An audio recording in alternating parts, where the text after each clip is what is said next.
Well, this week we're talking about Al's Freight Depot here. It's a cute little depot. It's so neat. I ended up with it years and years and years ago. He built this, and he built it just because he thought he could sell it. And, of course, me buying everything, I bought it. He sold it then. He sold it. Anyway, it was in my scale, so I thought I'd like to have that. His forte, of course, was building trees. Yes. And he'd do these workshops on how to build trees, and he even put out this video right here on how to build. I bet he built 1,000 of these pine trees. Oh, easy. He was keeping track of all of them at one point. He numbered everything. Yes. But he liked working on Steve's layout. He was roommates with Steve for toward the end of his life. And so he would put in all this work up here on Steve's layout. It was fun. It was fun. Those were some really good times. And I would work on the layout sometimes with them. Al and I worked together building this retaining wall. Well, that's neat. I found this neat system of taking chooch panels and taking a mold off of their shrink wrap that they used to wrap. Anyway, I cast those out of plaster, and then Al and I built that wall. That's cool. But over here on the wharf, notice there's that building. Oh, there it is. Al actually built two of them. One in O scale and one in half-inch scale. Okay. And I got the half-inch scale one, and he installed the O scale one here on Steve's layout out on the pier. Neat. And I always thought it looked really good on a pier. It does. I'm remodeling ours so that it actually sits on a little tiny bit of a pier. But it's a really nifty little building. It's based on a prototype, the Rogue River Valley Railroad Freight House, and it says plus. And that's because he changed it so much that you'd never in a million years recognize it as the Rogue River Valley Freight House in Jacksonville, Oregon. Built in 1906. Notice he said Al Taft. That was his middle name. Yes. And we went for some years as Al Taft. I'm not sure what the thinking was. But here's the prototype. Oh. So this is the passenger depot to the left, and on the far right over there, there's the freight house. Well, that's cool. And so you can see that Al changed it a lot. Yes. He added a cupola to it, which looks really neat. And then he took the loading dock and extended that out. You can see that on the original, it had an open lattice work under the building and no loading dock at all. And Al thought it would look much better with an actual loading dock. And then instead of using an open lattice work, he used a diagonal siding. Right. Down there, which kind of has the same look. It does. So I searched high and low for pictures, and ultimately I was only ever able to find two pictures that included the freight house, that one and this one. Oh. And in the lower right there, you can see the freight house. Notice the locomotive shop is just beyond there. And then the rather interesting looking passenger depot, and in the upper picture there's the passenger depot. Okay. So it still stands. Neat. And if we ever find our way in Jacksonville, Oregon, okay, we've got to stop there. I'd like to check this little guy out. I wouldn't mind at all, no. And look back where the locomotive shop used to be. Now they've built a freight house. There you go. Which is probably just some sort of tourist center or something I like imagine. that. But the freight house, unfortunately, is long gone. Looks like that's a parking lot back behind the passenger depot. Unfortunately, since I got this from him some 25 years ago, and it's never been outside or anything like that, but in spite of actually being inside and well cared for, all the glue joints are coming apart. Oh, dear. And so there's a couple of things I want to do with this. First of all, repair it. Absolutely. We're going to have to take it carefully apart, all of the glue joints that are coming apart, and then put those back together. There's a couple of parts that are just flat missing that have fallen off over the years, and I tried to pick up all the little pieces as they fell off, but that one door in there has fallen completely apart. But you can see there's gaps in the walls because the wood has shrunk. Oh, really? Yeah, and it's just pulled apart. And some of this we can pull back together, but like the crack here in the floor, there's no pulling that back together. Oh, my. So I'm thinking that'll just have to be patched. And then all four doors are going to need to be repaired. This one hasn't fallen apart, but look how warped it is. Oh, gee. It's wood. Oh. And it's very thin wood, and it behaves badly. Imagine. So this door has fallen completely apart and is missing several of the pieces, and then matching the color and everything I was thinking might be a bit of a trick. But then there's another door here that's missing one piece. And I thought, you know what I'm going to do is I'm going to take pieces from the completely disintegrated door and build up the third door into a complete door, reinforce the warped doors so that they're no longer warped, and then go in with new wood and rebuild the door that's missing all of the parts and has fallen completely apart. So that's going to be step one on the restoration here, is rebuilding the doors. They need it badly. Wow. Well, some of this I can fix by just getting glue down into these joints without taking them apart, but my fear is it'll just go right back to warping. So I'm going to put bracing on the backside, on the inside of the building this way. Oh. So I've just put this one little board up along where the doors come together, the closing section, because the other section tends to not warp because it's in the door track.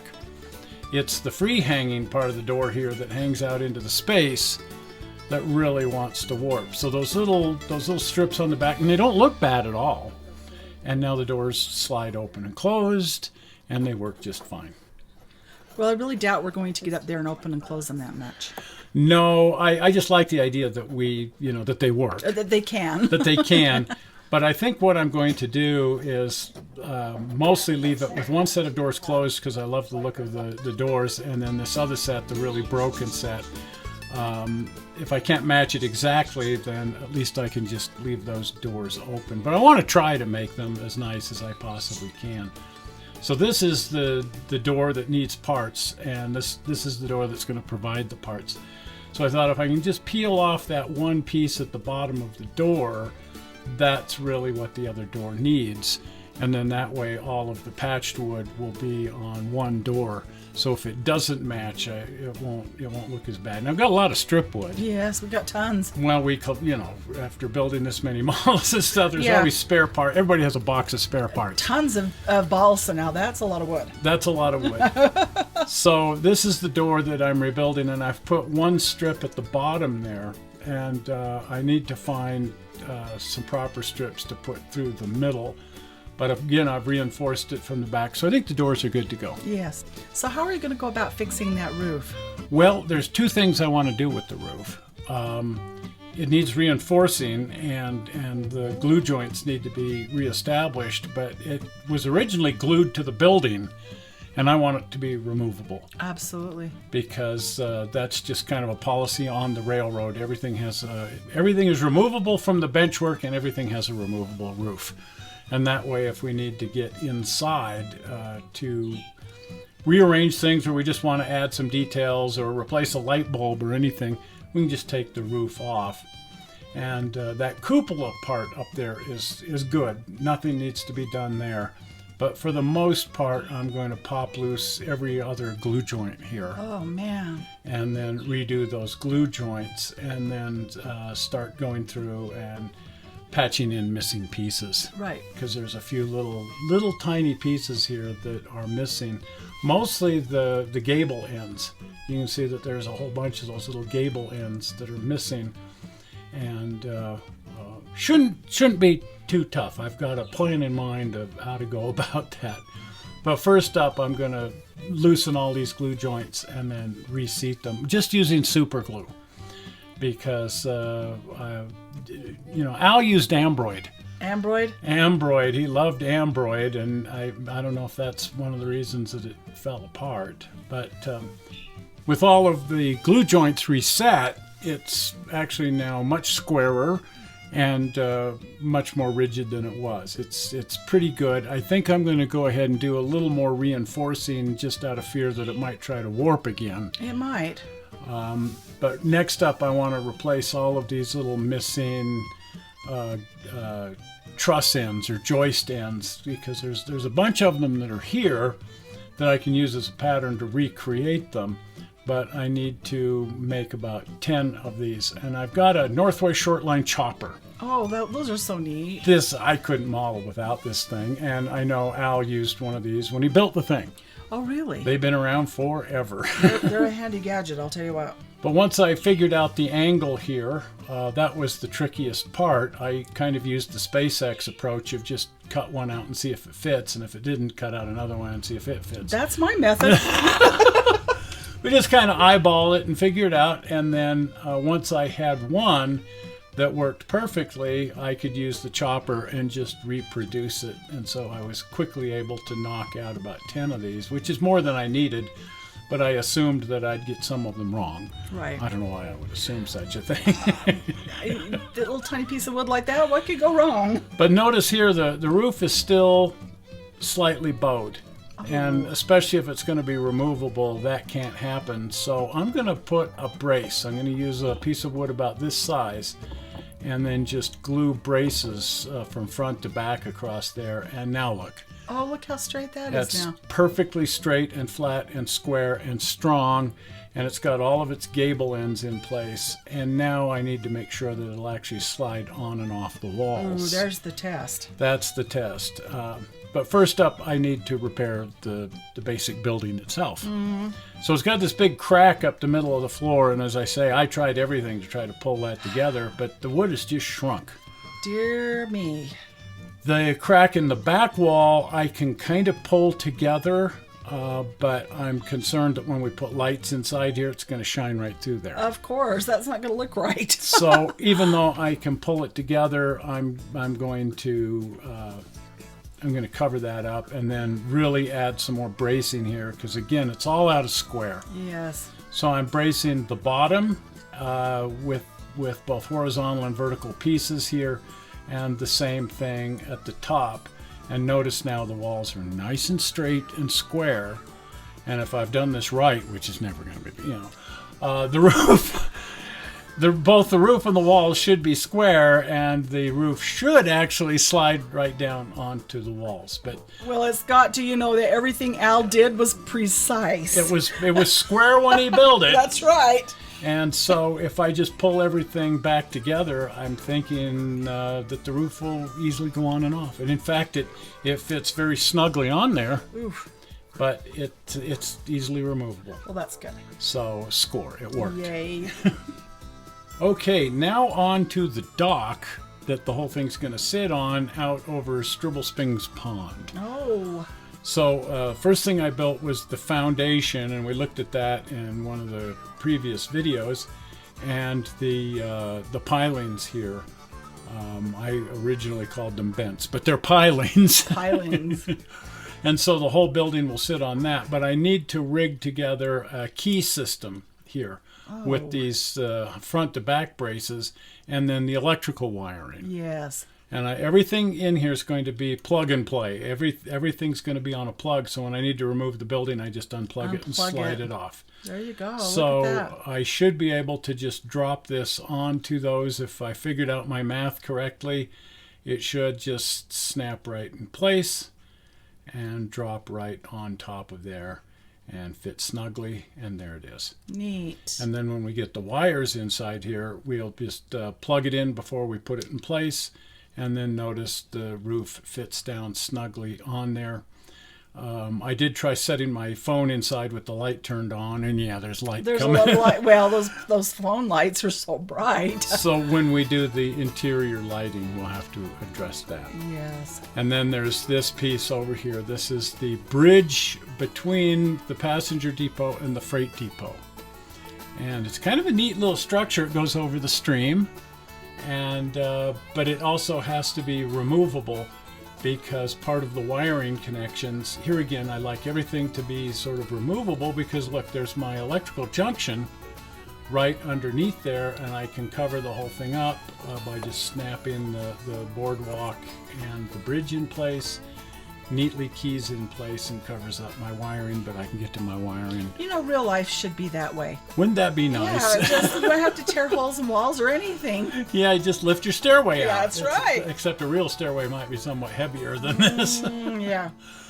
But it looks darn good, and also it keys in because it keys between the walkway and the freight depot. It helps secure the freight depot. Good. And everything just locks very tightly in place. If we have another earthquake, I don't want to think go we're there. gonna.